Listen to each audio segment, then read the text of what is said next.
Hey, what's up everyone? It's Elementalstorm, aka B, bringing you a new Have You Played, and I'm going to talk about the game Dragon's Dogma.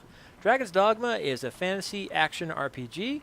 It is definitely one of my personal favorites. I have a few RPGs that I absolutely love.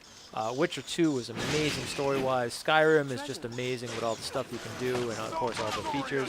And Dragon's Dogma I love because of the combat. Beyond that, it also, to me, Dragon's Dogma has a very Game of Thrones, Dungeons and Dragons-esque style to it, and that really calls to me.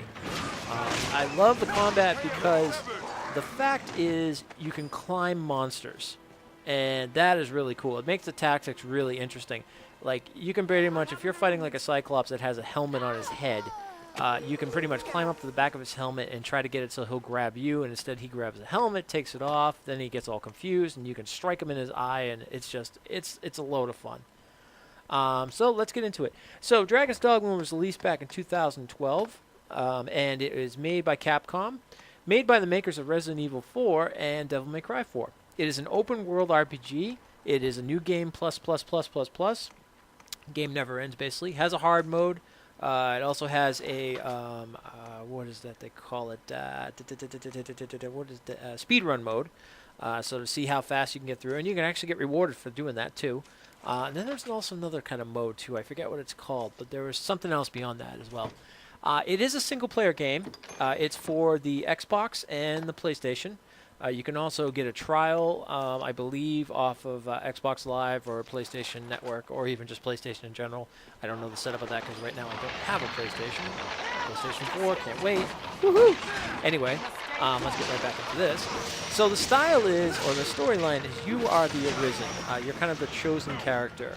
Beyond that, I'm not going to get further into that because there's a full-on storyline. It's really good. It can get a little confusing. It's got that Japanese style to it, but it does actually make a really good, I don't want to say point, but it makes a good storyline in general. I think the story is pretty good. And it's got some really cool ways to it. It's even got kind of like some choices in certain areas and stuff like that, so you know, you can try that out.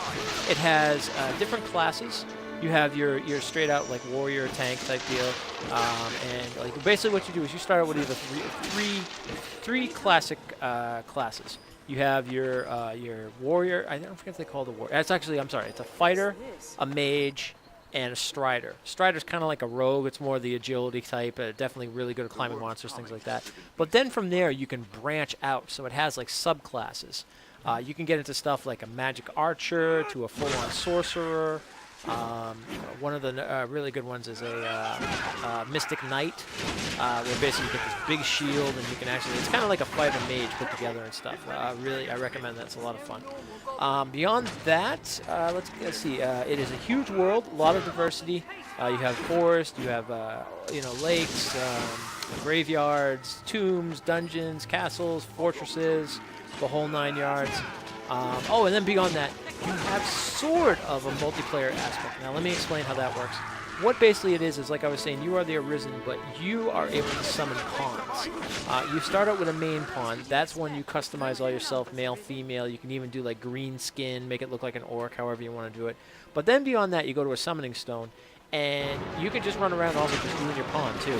But you can run, you go to a summoning stone, and you get the choice of 2 more pawns. They can be any class, except there are some restrictions because there's ones that are just made for you as the Arisen, and then the others are made for the pawns. And the way the pawns work, there are those that are made by Capcom itself, and then there are those your friends might make or other people online make. And from there, you can pretty much, that's their customization, that's the way their pawns are set up and stuff. You bring them in, they'll help you. The more experienced they are in certain fights or how far they've gotten in the game, they'll be able to actually like, give you hints or even tell you weaknesses of certain creatures, which I really find that's cool. Although it can get a little annoying sometimes when you keep hearing, Master Harpies! Master Harpies! Master Harpies! You know, stuff like that over and over again. But the good thing is they've like updated them and kind of fixed it up so there's not so talkative as they used to be. So, yeah, beyond that, I highly recommend Dragon's Dogma. I absolutely love the game. It is in I do one of my series off of Dragon's Dogma. So as you can tell, obviously, if I'm doing a series off, I'm really enjoying it. I definitely recommend it. It could try the trial out, see what you think. You're gonna have I remember the trial when it first came out. It has some pretty good stuff to it. Gives you 2 really cool scenarios of like climbing monsters and getting a good feel of how the game works. So definitely try it out. I hope you enjoy it. If you have any questions, feel free to ask. And beyond that, take care, everybody. All right.